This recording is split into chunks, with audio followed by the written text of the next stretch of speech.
Hello, hello. I am Mia. I am the founder of the Change Foundry, through which I support women working in high stress, purpose driven careers to prevent stress and overwhelm and burnout and get more balance in their lives so that they can make an impact without sacrificing their own health and well-being.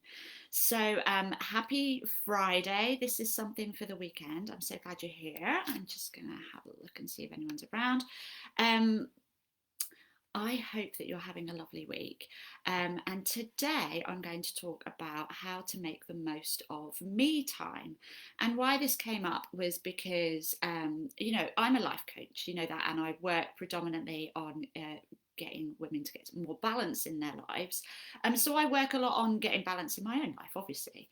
And I do a pretty good job, but I am human, and getting balance isn't, a destination. It's not a one-time thing. It's something that you have to keep working on, and circumstances change, and before you know it, something's kind of gone out of balance. And so I was doing some meditation in my Headspace app the other day, and Andy, if you know Andy from Headspace, he was talking about how frequently or infrequently many of us just do nothing. And I was like, oh, that's not me. I do nothing. Oh, now wait a minute. When do I do nothing? And actually, I'm very good at organising my time. Everything's in my calendar.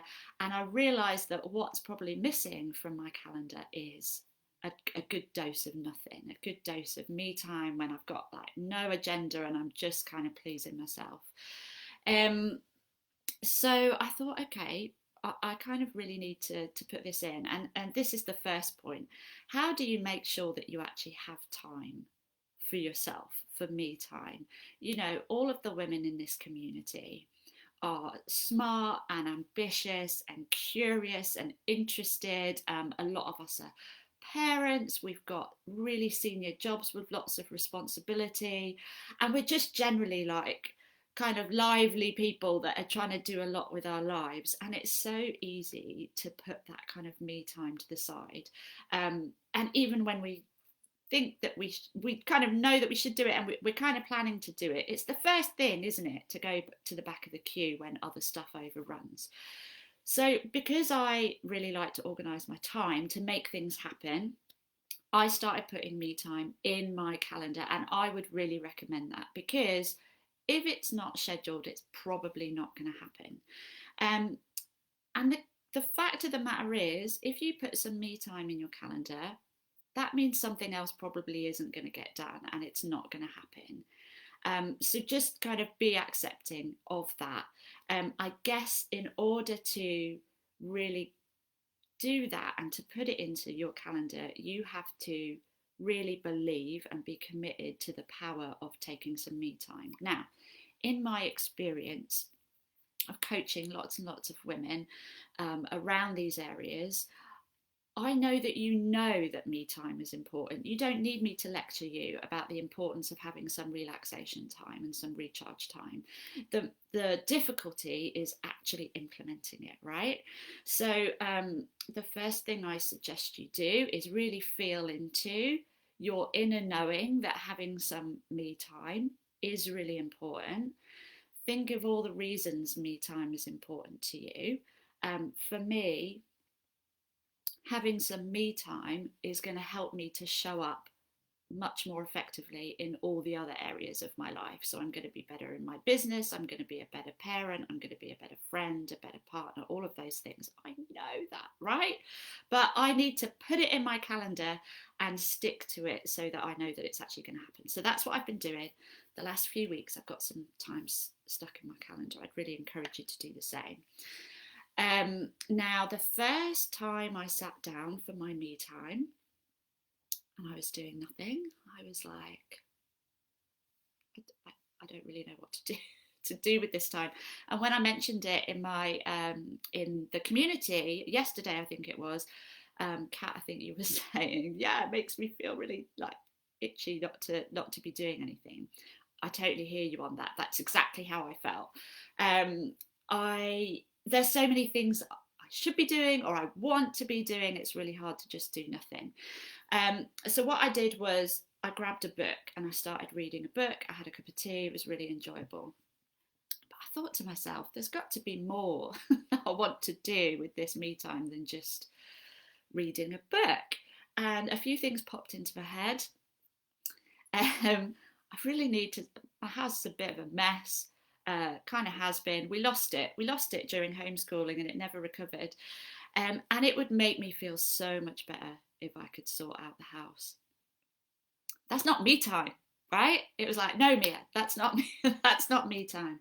Other things that kind of popped up for me, I really should be doing more exercise. No, that's not me time either. Now, I'll just like caveat that by saying there's at least one person in this group who I see lots of pictures of on her bike out in the countryside, seeing these amazing places.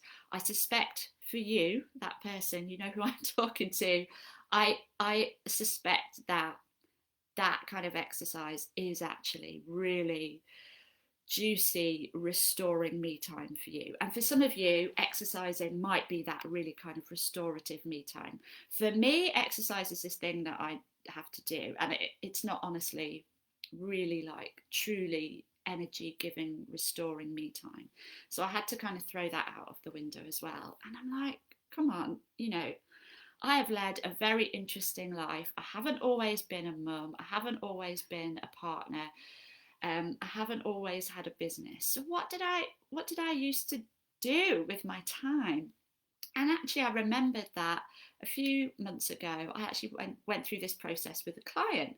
She was in a very similar place. She had filled her life. She was whip smart, this woman, and she had filled her life with all this amazing stuff. And she had totally forgotten what she liked to do for herself. And so we actually took her back to a time where she was travelling by herself around Australia in her youth, before she was a wife, before she was a mum, like before she was in her very senior role that she is now. And she went back through all the things that used to really give her energy there. So I would invite you to do that over the weekend. Have a think back to before you were all the things you are now and had all the responsibilities you have now and all the things filling your life. What did you really love doing?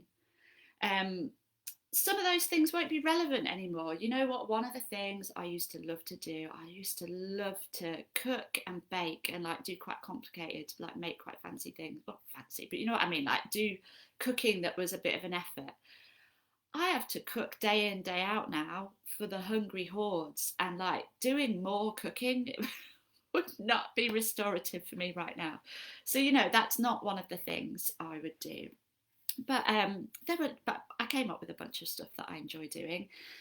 It might also remind you of some kind of dreams that you had about things you might do.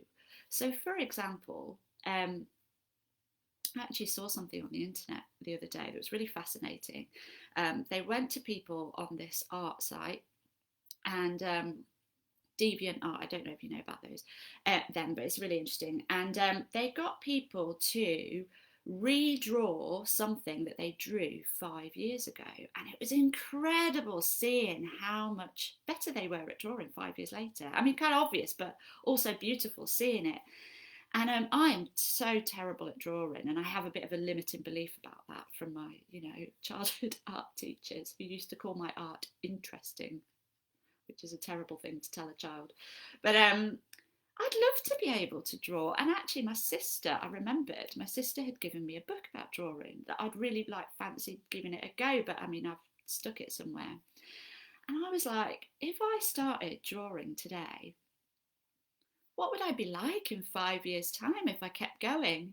And I'm never going to be Picasso or whatever, but how lovely it would be to just not draw with a kind of an agenda to get better or what have you, but just for enjoyment. And I see that with my son all the time. He just does a load of stuff for the sheer enjoyment of it. He's not got an agenda of where he's going with it.